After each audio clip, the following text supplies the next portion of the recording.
उत्तर प्रदेश के बहराइच में आज नरेंद्र मोदी की चुनावी रैली थी। करीब महीने भर के अंदर यूपी में नरेंद्र मोदी की तीसरी रैली थी। बहराइच में नरेंद्र मोदी ने कहा कि उनके खिलाफ अगला चुनाव कांग्रेस, बीएसपी और एसपी नहीं बल्कि सीबीआई और इंडियन मुजाहिदीन लड़ेंगे। ये बोलते बोलते मोदी यहां तक कह गए कि कांग्रेस, बीएसपी और एसपी का गोत्र, चरित्र, डीएनए और मकसद एक है। यूपी में आतंकवाद, भ्रष्टाचार, अपराधीकरण, पिछड़ेपन जैसे तमाम मुद्दों का ठीकरा नरेंद्र मोदी ने इन तीनों पार्टियों के मत्थे फोड़ दिया। नरेंद्र मोदी ने यह भी कहा कि 8-8 प्रधानमंत्री देने वाले यूपी का भला किसी ने नहीं किया। अब अगर कोई भला कर सकता है तो सिर्फ बीजेपी। सपने दिखाने और चुनावों के समय सपने बेचना सभी दलों की फितरत है। मोदी ने भी अगर सपने दिखाए तो कोई हर्ज नहीं है, लेकिन सबसे बड़ा सवाल यह है कि यूपी फतह के लिए बेचैन नरेंद्र मोदी क्या बीजेपी का इतिहास भूल गए? क्या उन्हें याद नहीं आया कि इसी यूपी से अटल बिहारी वाजपेयी भी देश के प्रधानमंत्री बने और 6 साल तक सत्ता में रहे? क्या नरेंद्र मोदी ये भी भूल गए कि यूपी में 3-3 बार बीजेपी की सरकार रही है, लेकिन बीजेपी की सरकारें भी जोड़ तोड़ अपराधीकरण की गंदी राजनीति से अछूती नहीं थी? जो सपने आज मोदी ने यूपी को दिखाए, क्या वो सपने पूरा कर पाएंगे मोदी? इन तमाम सवालों पर हम चर्चा करेंगे, जवाब जानने की कोशिश करेंगे, लेकिन सबसे पहले सुनिए मोदी ने आज बहराइच में क्या क्या कहा। लेकिन इनको उत्तर प्रदेश की चिंता नहीं है। इन्हें तो अपने परिवार की चिंता, अपनी कुर्सी की चिंता, अपनी राजगद्दी सलामत रहे, इसके सिवाय उनका कोई एजेंडा नहीं है भाइयों बहनों। और इसलिए मैं कहता हूं, चाहे नाम कांग्रेस हो, चाहे नाम एसपी सपा हो, चाहे नाम बसपा हो, लेकिन इन तीनों का गोत्र एक है, चरित्र एक है, डीएनए एक है, मकसद एक है। इनको कभी अलग मत सोचना। उत्तर प्रदेश के मुख्यमंत्री नौजवान है। उन्होंने मुझे एक चिट्ठी लिखी। उन्होंने कहा कि मोदी जी, हमें लायन चाहिए, शेर चाहिए, शेर।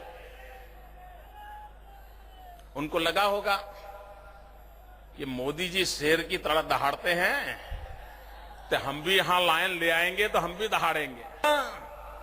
कि उत्तर प्रदेश के मुख्यमंत्री गुजरात से सिर्फ लायन नहीं, लायन उन्होंने मांगे हैं, हमने दिए भी है। सिर्फ लायन नहीं, वो गिर की गाय मांगते, यहां के किसानों को गिर की गाय देते, वे हमसे बिजली मांगते, उत्तर प्रदेश के गांवों को, गरीब के घर तक बिजली देते। मुझे तो लगता है अगले चुनाव में ये सपा, ये बसपा, ये कांग्रेस, इनकी तिकड़ी चुनाव के मैदान में नहीं आएगी। ये इनकी तिकड़ी चुनाव के मैदान में नहीं आएगी। अगले चुनाव में मुझे लगता है सीबीआई, इंडियन मुजाहिदीन, यही लोग चुनाव का मोर्चा संभालेंगे ताकि कांग्रेस को बचा सकें। उत्तर प्रदेश के सपा बसपा के नेता दिल्ली की सरकार को बचा के रखते हैं, लेकिन ये चीजें नहीं मांगते हैं। मांगते हैं तो क्या मांगते हैं? सीबीआई में मदद मांगते हैं, सीबीआई से छुटकारा मांगते हैं। सीबीआई से बचने के सिवाय वो अपने बचाव के लिए मांग रहे हैं, उत्तर प्रदेश की भलाई के लिए नहीं मांग रहे हैं। तो सुना नरेंद्र मोदी क्या कह रहे थे। उत्तर प्रदेश में नरेंद्र मोदी की रैली थी। रैली में जो कुछ कहा नरेंद्र मोदी ने, एक खास बात यह कि बसपा, बीएसपी, कांग्रेस, समाजवादी पार्टी, तीनों का गोत्र, चरित्र, डीएनए और मकसद एक है और तीनों पार्टियां मिलकर भ्रष्टाचार करती हैं और तमाम तरह के इल्जाम लगाए। साथ में यह भी कि सीबीआई का इस्तेमाल सरकारें करती रही है, सरकार करती है, और अब इंडियन मुजाहिदीन का भी एक तरह से इस्तेमाल करने का सनसनीखेज आरोप लगाया, इंडियन मुजाहिदीन को खुली छूट देने की। और बहुत सारी बातें कही मोदी ने। हम इस पर चर्चा करेंगे, समझने की कोशिश करेंगे कि यूपी फतह पर निकले। यूपी की 80 सीटों पर बीजेपी की नजर है। जाहिर है 10 सीटों वाली बीजेपी यूपी में चाहेगी कि उसका टैली बढ़े, 30-40 सीटों की उम्मीद होगी बीजेपी को, इसलिए नरेंद्र मोदी यूपी के मैदान में है। लेकिन क्या कुछ कह रहे हैं नरेंद्र मोदी, कैसे अपील कर रहे हैं और उसका मतलब क्या है, इस पर बात करने के लिए कई मेहमान हमारे साथ हैं। मधुसूदन आनंद वरिष्ठ पत्रकार स्टूडियो में है, संबित पात्रा बीजेपी के नेता, अक्सर आप चैनल पर आप इनको देखते हैं। लखनऊ से हमारे साथ हैं अखिलेश प्रताप सिंह, कांग्रेस नेता और समाजवादी पार्टी नेता भुक्कल नवाब। भुक्कल जी, सबसे पहली तस्वीर आपने देखी, आपने पहले से हाथ उठाए हुए हैं। अब मुझे लगता है सवाल पूछने से पहले जवाब देने की बेचैनी, बेकरारी आप में दिख रही है। आप ही से शुरू करते हैं। चलिए, सवाल तो आपने सुनने का आपको इतना इंतजार नहीं है, जवाब से ही शुरू करते हैं, क्योंकि मोदी ने जो इल्जाम लगाया आपने सुना। भुक्कल नवाब साहब, बहुत बहुत शुक्रिया। और मतलब ये जवाब अगर मांगा है तो ये जनता पूरी हिंदुस्तान की देख रही है। जवाब ये पूरा सुन लिएगा, बीच में मतलब इसको कट ना करिएगा।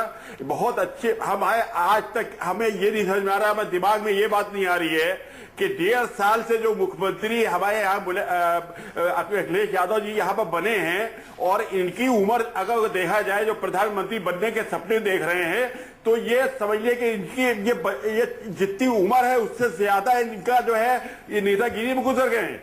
लेकिन इन्हीं ने हमारे आज तक के हमें ये नहीं समझ में आ रहा है कि इन्हीं ने ये लाइन वाली बात जो कही है कैसे कह दी है। एक छोटे से एक बच्चे ने, मुख्यमंत्री इनके सामने बच्चा है, बच्चे के सामने ये जो थे ये धाराशाही हो गए। अरे शेर का मतलब, लाइन का मतलब समझते हैं क्या है? चलिए, शेर पर हम बातचीत करेंगे। शेर वाला बहुत दिलचस्प बयान नरेंद्र मोदी ने दिया, उस पर हम बातचीत करेंगे। लेकिन आप शेर के एजेंडे पर अभी मत आइए, उस पर हम बात करेंगे आगे। भुक्कल साहब, पहली बात ये कही, आपका, कांग्रेस का और बीएसपी का, तीनों चरित्र गोत्र एक है, और एक इल्जाम जो लगाया कि आपकी पार्टी, चाहे बीएसपी के नेता हमारे साथ नहीं, आपकी पार्टी, आप लोगों का मकसद सिर्फ परिवार को बढ़ावा देना, करप्शन में हिस्सेदारी करना, 2000 से लेकर 5,000 करोड़ कमाने का कंपटीशन है, ये सब बातें कही, साथ में यूपी का आप लोगों ने कबाड़ा कर दिया है। ये नरेंद्र मोदी का कहना है, आप सीबीआई से डरते हैं और अपने मतलब से सौदेबाजी करते हैं कैन से। अरे हम आपकी बात का वो पूरा जवाब देंगे। आप पहले जरा थोड़ा सा सुन तो लीजिए इस बात को कि ये शेर जो है, आप शेर पे आते हैं, शेर पर हम आएंगे सर। वो शेर को देख के कितना डर गए वो दिख रहा है। आज बहरीच में जो शेर आया था उसको देख के जो खलबली मची है वो दिख रहा है। शेर पर हम बातचीत करना चाहेंगे क्योंकि बहुत दिलचस्प बातें कही है मोदी ने, लेकिन जो पहले बुनियादी सवाल है वहां पर आना चाहते हैं। नवाब साहब, आपके पास आऊंगा। मुझे लगता है आप शेर पर ही बात करने में आपकी दिलचस्पी, हम शेर पर भी आएंगे।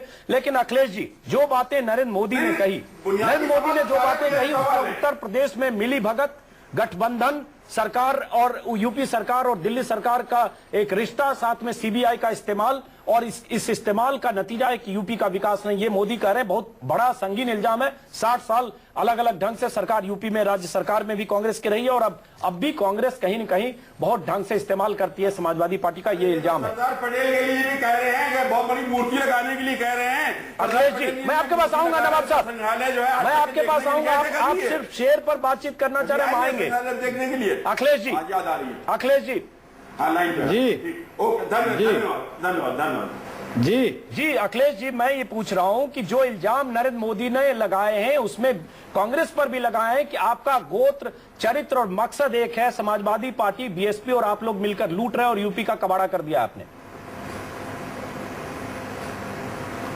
देखिए, ये लोग तो अपना आपा खो चुके हैं, क्योंकि यथार्थ से ये अपने आप को रूबरू हो चुके हैं। सिर्फ और सिर्फ रोना, कांग्रेस के नाम पे रोना, राहुल गांधी के नाम पे रोना, छाती पीट पीट के रोना, मातम मनाना, कोई इनकी आगे की कोई योजना या कोई कार्यक्रम कुछ अभी नहीं सुना दे रहा। दो तीन बातें आपने उठाई। जो इंडियन मुजाहिदीन, अच्छा संपर्क है इनका बीजेपी, इन लोगों का, आरएसएस वालों का, क्योंकि कंधार में जब प्लेन लैंड किया, कमांडो बैठे रहे भी लाएंगे पंजाब में, लुधियाना में, ऑपरेशन की इजाजत नहीं दी, और मंत्री लेके गए किसके लिए? वही इंडियन मुजाहिदीन के लोग लेके गए थे, इसलिए कैसे साथ दिया।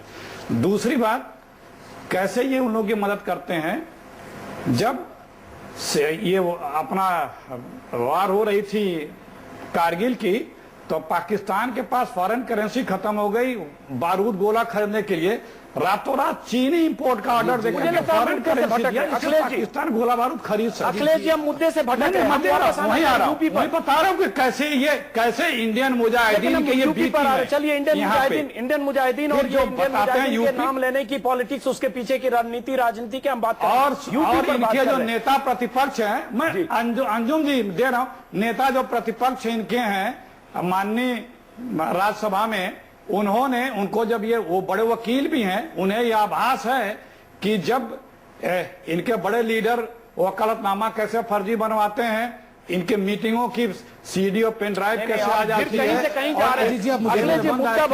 बता देता है, तो वो चिट्ठी लिखते हैं प्रधानमंत्री को कि सीबीआई जो है गलत उपयोग कर सकते हैं, भूमिका बनाते हैं सीबीआई को, अभी से पेशबंदी करते हैं। चलिए हम वापस आपके पास आएंगे, आप अलग कंफ्यूज नहीं कर रहा, जो दो बातें आपने पूछी सीबीआई और आईएमए, उसका उदाहरण दे रहा हूं, दोबारा आऊंगा, मैं कहीं और नहीं ले जा रहा हूं, जो सवाल आपने पूछा उसका जवाब मैंने दिया कि इनके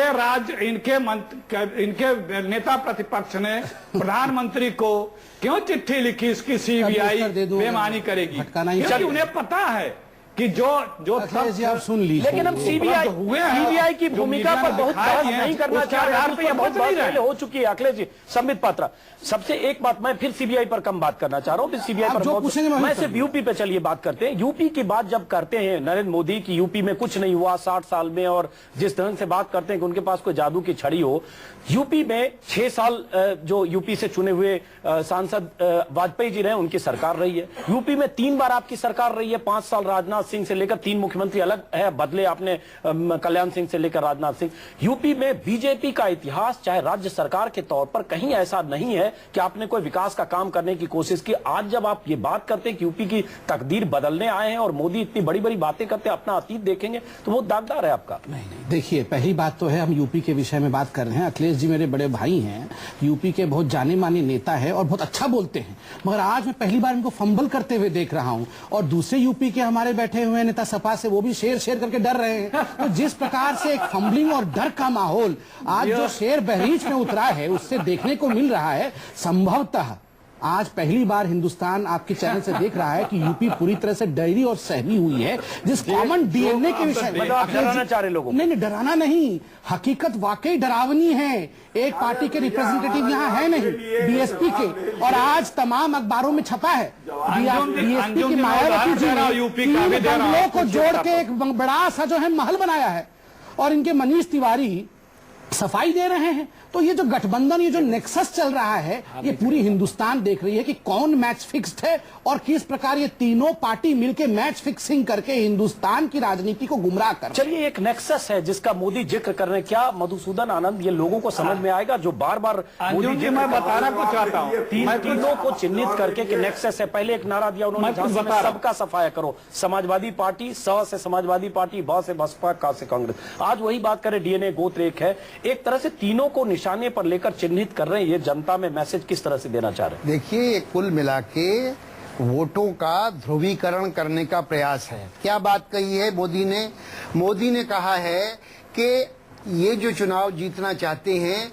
ये इंडियन मुजाहिदीन की मदद से चुनाव जीतना चाहते हैं। शब्दावली चाहे कुछ और हो, लेकिन उसका भाव यही है। लेकिन ये अब इस तरह बहुत अतिरेक, ये इस तरह का अतिरेक लगाना एक मुख्यमंत्री के को ये शोभा नहीं देता।